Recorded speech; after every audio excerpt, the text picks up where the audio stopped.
ಬೀದರ್ ಜಿಲ್ಲೆಯ ಆತ್ಮೀಯ ಬಂಧುಗಳೇ, ತಮ್ಮೆಲ್ಲರಿಗೂ ಕೂಡ ಡೆನ್ ನೆಟ್ವರ್ಕ್ ವತಿಯಿಂದ ಅನಂತ ಧನ್ಯವಾದಗಳು.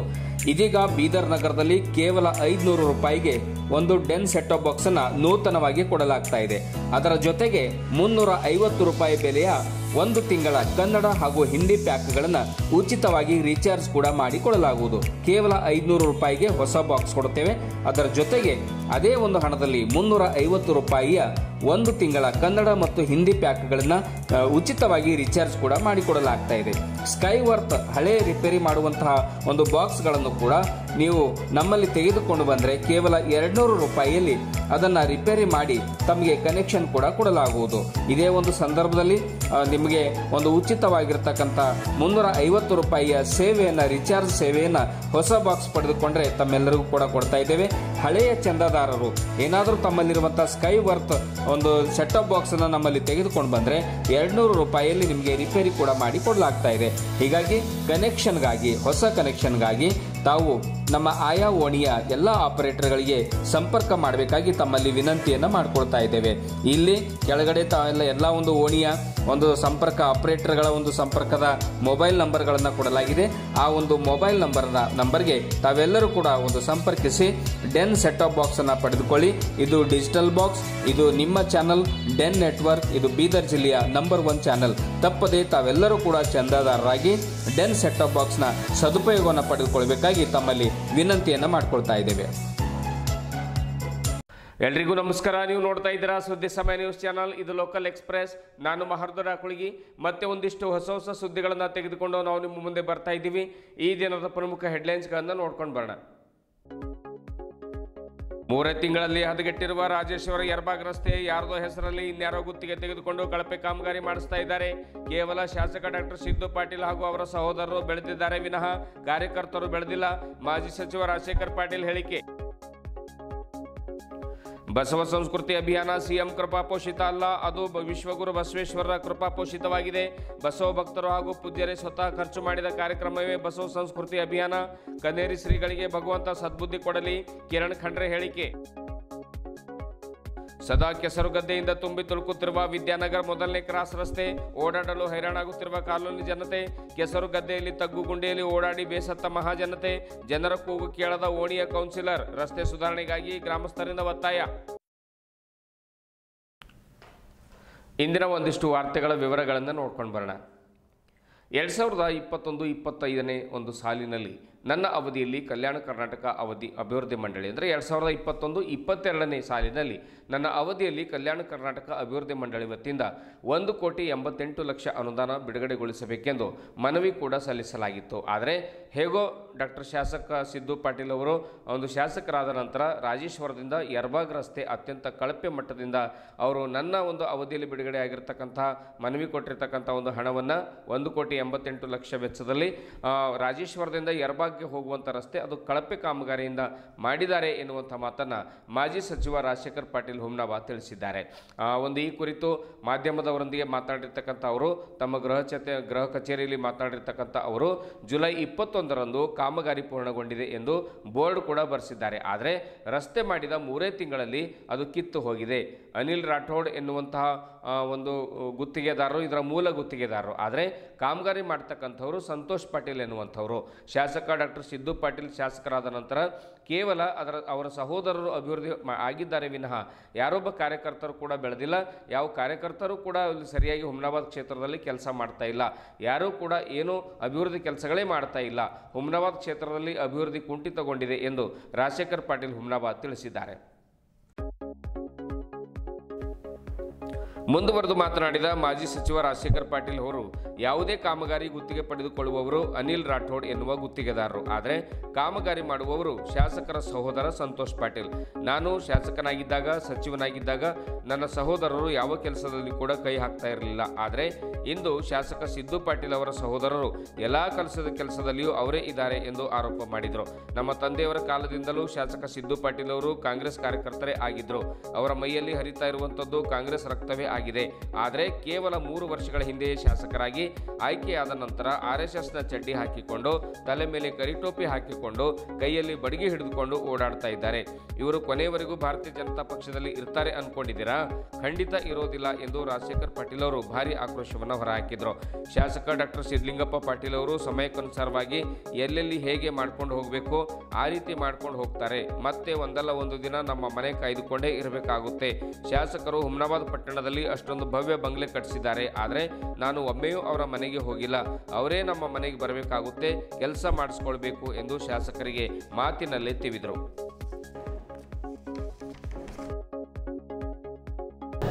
ನೀವು ಈಗ ಅಧಿಕಾರದಲ್ಲಿ ಇಲ್ಲದೇ ಇದ್ರು ಅಧಿಕಾರದಲ್ಲಿ ಇದ್ದ ಹಾಗೆ ಜನ ನಿಮ್ಮನ್ನ ಇವತ್ತಿಗೂ ನೋಡ್ತಾರೆ. ಇವತ್ತಿಗೂ ಜನ ನಿಮ್ಮ ಮನೆ ಹತ್ರ ಬರ್ತಾರೆ, ಕಚೇರಿ ಹತ್ರ ಬರ್ತಾರೆ, ಸಹಾಯಕ್ಕಾಗಿ ಬರ್ತಾರೆ, ಸಮಸ್ಯೆ ಹೇಳ್ಕೊಳ್ಳಕ್ ಬರ್ತಾರೆ. ಈಗ ಮೇಡಮ್ ಅವರೇ, ನಾನು ಹೇಳ್ತಕ್ಕಂಥದ್ಕಿನ್ನೂ ನೀವು ಒಂದು 2 ದಿವಸ 3 ದಿವಸ ಅಬ್ಸರ್ವೇಷನ್ ಮಾಡೋದು ಒಳ್ಳೆಯದು. ನಾವಿಲ್ಲಿ ಇದ್ದಾಗ ಬೆಳಗ್ಗೆಯಿಂದ ಮಾಧ್ಯಮ ಸ್ನೇಹಿತರು ತಾವು ಖುದ್ದಾಗೆ ನೋಡಬೇಕು ಎಷ್ಟು ಜನ ಬರ್ತಾರೆ ದಿನ ನಮ್ಮ ಹತ್ರ ಅಂಬೋದು. ನಾನಿಲ್ಲಿ ಊರಲ್ಲಿದ್ದ ಅಂದ್ರೆ ನಾನು ಮೊದಲೇ ಬೆಂಗಳೂರಲ್ಲಿ ಹೋದಾದ್ರೆ TPR ಹಾಕ್ತೀನಿ. ನಾನಿಲ್ಲ, ರಾಜಶೇಖರ್ ಪಾಟೀಲ್ ಮಾಜಿ ಸಚಿವರು ಬೆಂಗಳೂರಲ್ಲಿದ್ದಾರೆ. ನಾನು ಬರೋದಕ್ಕಿಂತ ಮುಂಚಿನಲ್ಲಿ ವಾಟ್ಸಪ್ದಾಗ ನಮ್ಮದೆಲ್ಲ PAಗಳು. ನಾನು ಬಂದ ನಂತರ ಸಾಕಷ್ಟು ಇದರಲ್ಲಿ ಜನ, ಈಗ ನೋಡ್ರಿ, ಅಧಿಕಾರ ಮುಖ್ಯ ಅಲ್ಲ, ನಾವು ಜನರ ಸೇವೆಯಲ್ಲಿ ಇರ್ತೀವಿ ಅಂತೇಳಿ ಜನ ನಮ್ಮನ್ನು ನಂಬ್ಕೊಂಡು ಬರ್ತಾರೆ. ಇವತ್ತು ಕೂಡ ಅಧಿಕಾರಿಗಳಿದ್ದಾರೆ, ಎಲ್ಲ ನಾವು ಕೆಲಸ ಮಾಡ್ತಕ್ಕಂಥ ಇದರಲ್ಲಿ ನಾವು ಏನೇ ಕೆಲಸ ಇದ್ರೂ ಕೂಡ ಆ ಕೆಲಸ ಪ್ರಾಮಾಣಿಕತೆಯಿಂದ ಮಾಡ್ತಕ್ಕಂಥ. ಮೇಡಮ್ ಅವ್ರು ಇನ್ನೊಂದು ಏನು ಹೇಳಿದ್ರು, ಡೆವಲಪ್ಮೆಂಟ್ ಬಗ್ಗೆ. ಈಗ ಡೆವಲಪ್ಮೆಂಟ್ ಬಗ್ಗೆ ನಾನು ಹೇಳೋದಕ್ಕಿನ್ನೂ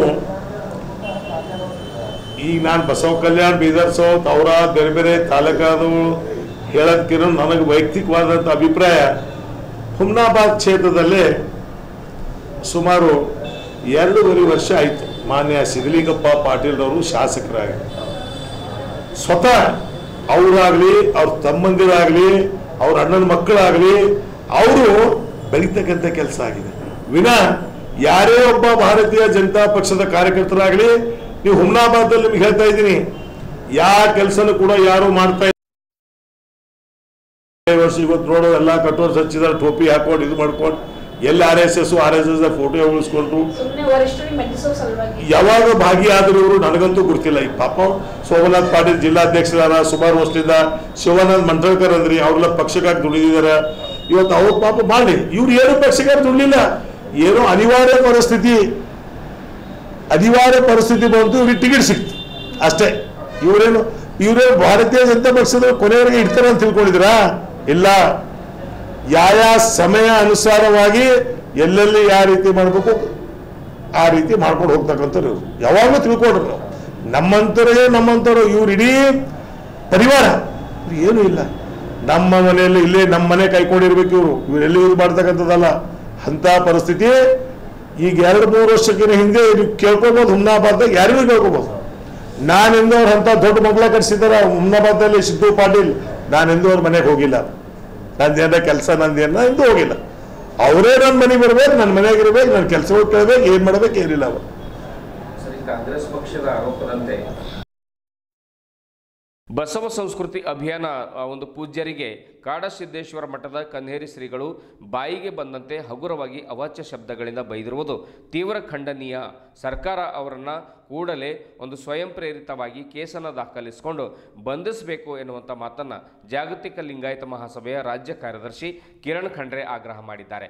ಈ ಕುರಿತು ಬುಧವಾರ ನಗರದ ಜಿಲ್ಲಾ ಪತ್ರಿಕಾ ಭವನದಲ್ಲಿ ಕರೆದ ಸುದ್ದಿಗೋಷ್ಠಿಯನ್ನು ಉದ್ದೇಶಿಸಿ ಮಾತನಾಡಿರುವಂಥ ಅವರು, ಬಸವ ಸಂಸ್ಕೃತಿ ಅಭಿಯಾನ ಮುಖ್ಯಮಂತ್ರಿಗಳ ಕೃಪಾಪೋಷಿತ ಕಾರ್ಯಕ್ರಮ, ಅವರನ್ನು ಮೆಟ್ಟಿನಿಂದ ಹೊಡಿಬೇಕು ಎಂದೆಲ್ಲ ಕೆಟ್ಟ ಭಾಷೆಗಳನ್ನು ಪೂಜ್ಯರ ಕುರಿತು ಬಳಸಿರುವಂಥ ಕನ್ನೇರಿ ಶ್ರೀಗಳಿಗೆ ಸರ್ಕಾರ ಕೂಡಲೇ ಬಂಧಿಸಬೇಕು. ನಮ್ಮದು ಸಿಎಂ ಕೃಪಾಪೋಷಿತ ಅಭಿಯಾನ ಅಲ್ಲ, ಅದು ವಿಶ್ವಗುರು ಬಸವೇಶ್ವರರ ಕೃಪಾಪೋಷಿತ, ಅದು ಲಿಂಗಾನಂದ ಸ್ವಾಮಿಗಳ ಮತ್ತು ಮಾತೆ ಮಹಾದೇವಿಯವರ ಕೃಪಾಪೋಷಿತ ಅಭಿಯಾನವಾಗಿದೆ ಎಂದು ಕಿರಣ್ ಖಂಡ್ರೆ ಘಂಟಾಘೋಷವಾಗಿ ಹೇಳಿದರು. ಮುಂದುವರೆದು ಮಾತನಾಡಿದ ಕಿರಣ್ ಖಂಡ್ರೆ ಅವರು, ಸ್ವತಃ ನಮ್ಮ ಹಣ ಖರ್ಚು ಅಭಿಯಾನಗಳಲ್ಲಿ ಮಾಡಿಕೊಂಡಿದ್ದೇವೆ. ಪೂಜ್ಯ ಗದುಗಿನ ಶ್ರೀಗಳು, ಪಾಲ್ಕಿ ಶ್ರೀಗಳು ಸೇರಿದಂತೆ ಹಲವಾರು ಬಸವ ಭಕ್ತರು, ಪೂಜ್ಯರು ದೇಣಿಗೆ ನೀಡಿದ್ದಾರೆ. ಇದರಲ್ಲಿ ಯಾವುದೇ ರಾಜಕಾರಣಿಗಳ ಹಣ ನಾವು ಬಳಸಿಕೊಂಡಿಲ್ಲ. ಸರ್ಕಾರವು ನಮಗೆ ಸಹಾಯ ಮಾಡಿಲ್ಲ. ಕಾರ್ಯಕ್ರಮದ ಬಗ್ಗೆ ಲೆಕ್ಕ ಕೇಳುವ ನಿಮಗೆ ಯಾವ ನೈತಿಕತೆ ಇದೆ ಎಂದು ಹೇಳಿದರು. ವಿದೇಶಿ ಧರ್ಮಗಳಿಗೆ ನಮ್ಮ ದೇಶದಲ್ಲಿ ಮಾನ್ಯತೆ ಸಿಗುತ್ತೆ. ಬೌದ್ಧ, ಜೈನ, ಕ್ರೈಸ್ತ, ಇಸ್ಲಾಂ ಮತ್ತು ಸಿಖ್ ಧರ್ಮಗಳು ಸ್ವತಂತ್ರ ಧರ್ಮದ ಮಾನ್ಯತೆಯನ್ನು ಪಡ್ಕೊಂಡಿವೆ. ಆದರೆ ಭಾರತದ ನೆಲದಲ್ಲಿಯೇ ಹುಟ್ಟಿಕೊಂಡ ಸ್ವತಂತ್ರ ಲಿಂಗಾಯತ ಧರ್ಮಕ್ಕೆ ಮಾನ್ಯತೆ ಬೇಡವಾ ಎಂದು ಪ್ರಶ್ನೆ ಮಾಡಿದರು. ಇದೇ ರೀತಿ ಕನ್ನೇರಿ ಶ್ರೀಗಳು ಹಗುರವಾಗಿ ನಿರಂತರವಾಗಿ ಮಾತನಾಡ್ತಾ ಇದ್ದರೆ ಎಲ್ಲ ಕಡೆ ಅವರ ಮೇಲೆ ಕೇಸ್ ದಾಖಲಿಸುತ್ತೇವೆ. ರಕ್ತ ಹರಿದರೂ ಚಿಂತೆ ಇಲ್ಲ, ಧರ್ಮಕ್ಕಾಗಿ ಹಾಗೂ ದೇಶಕ್ಕಾಗಿ ನಿರಂತರವಾಗಿ ಹೋರಾಟ ಮಾಡ್ತೇವೆ ಎನ್ನುವಂಥ ಮಾತನ್ನು ಹೇಳಿದರು. ಕನ್ನೇರಿ ಶ್ರೀಗಳಿಗೆ ಆ ದೇವರು ಒಂದು ಸದ್ಬುದ್ಧಿಯನ್ನು ಕರುಣಿಸಲಿ ಅಂತ ತಿಳ್ಕೊಂಡು ಕಿರಣ್ ಖಂಡ್ರೆ ಹೇಳಿದರು. ಪತ್ರಿಕಾಗೋಷ್ಠಿಯಲ್ಲಿ ನ್ಯಾಯವಾದಿಗಳಾದ ಶ್ರೀಕಾಂತ್ ಬೊರಾಳೆ, ವಿಶ್ವಗುರು ಬಸವ ಧರ್ಮ ಕೇಂದ್ರದ ಅಧ್ಯಕ್ಷ ಓಂ ಪ್ರಕಾಶ್ ರೊಟ್ಟೆ ಉಪಸ್ಥಿತರಿದ್ದು ಮಾತನಾಡಿದರು. ಬಸವಲಿಂಗಾಯ ನಮ. ಪರಮ ಪೂಜ್ಯ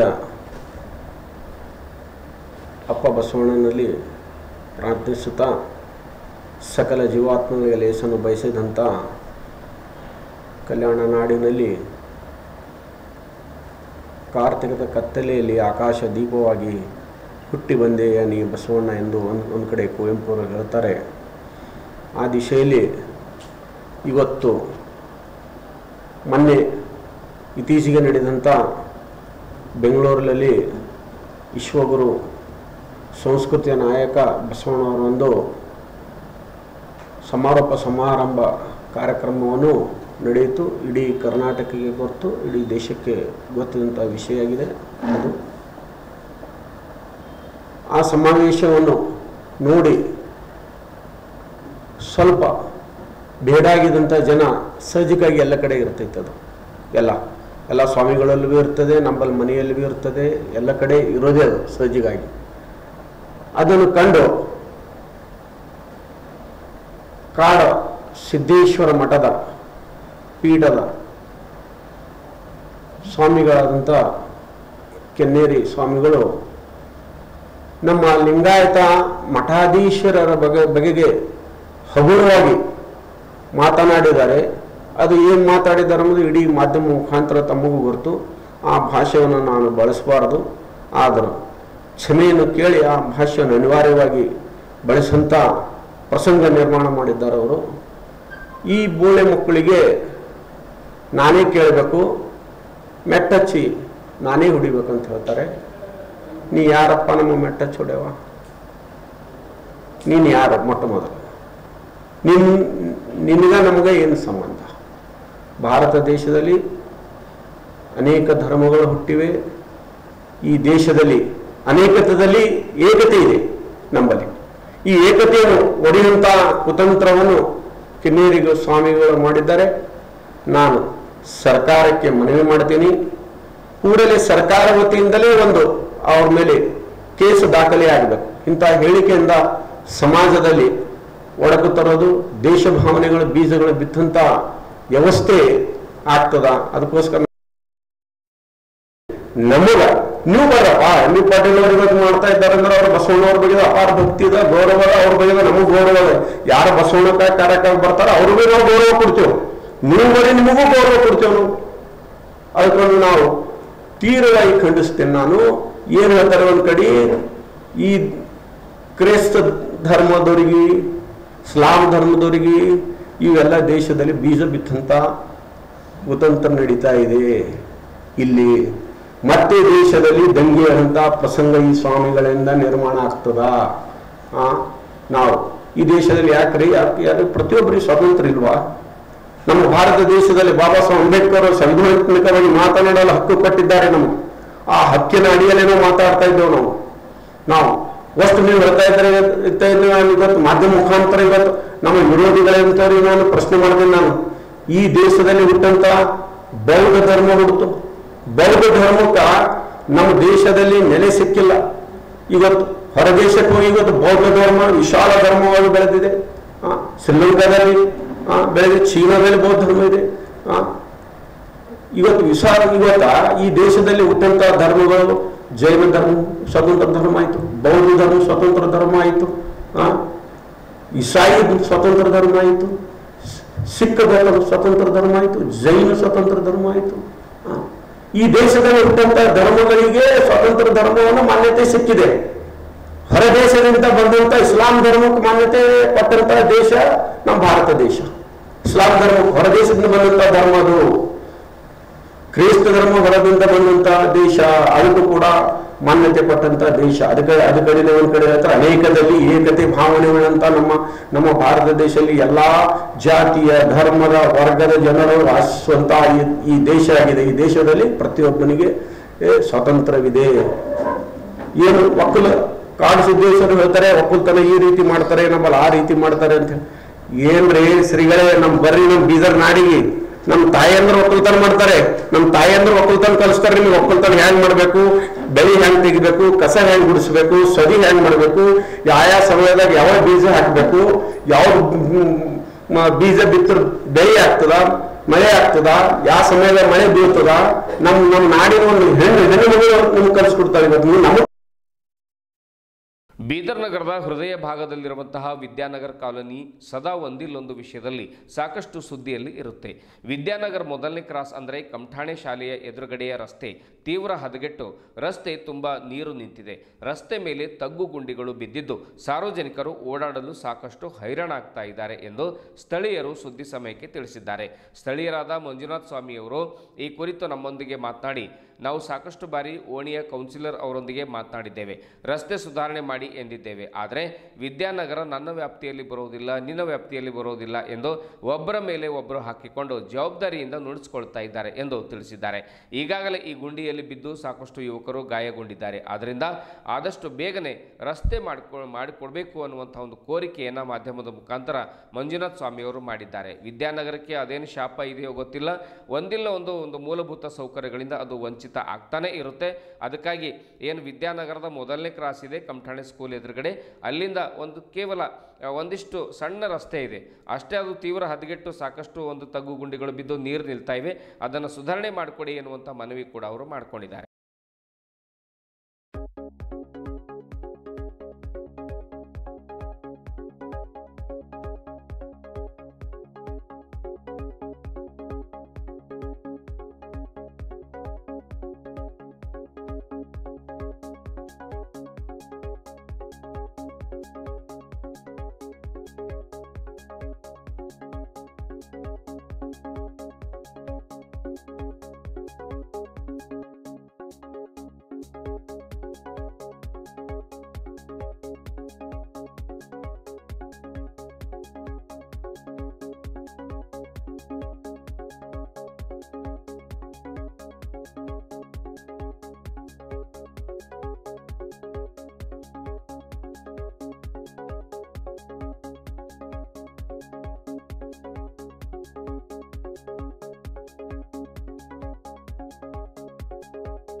ಇದುವರೆಗೂ ಸುದ್ದಿ ಕೊಟ್ಟಿರುವ ನಾನು ಮಹಾರುದ್ರ ಕೊಳಿಗೆ ಮತ್ತೆ ಮುಂದಿನ ವಾರ್ತೆಗಳೊಂದಿಗೆ ಭೇಟಿಯಾಗೋಣ. ವಂದನೆಗಳು.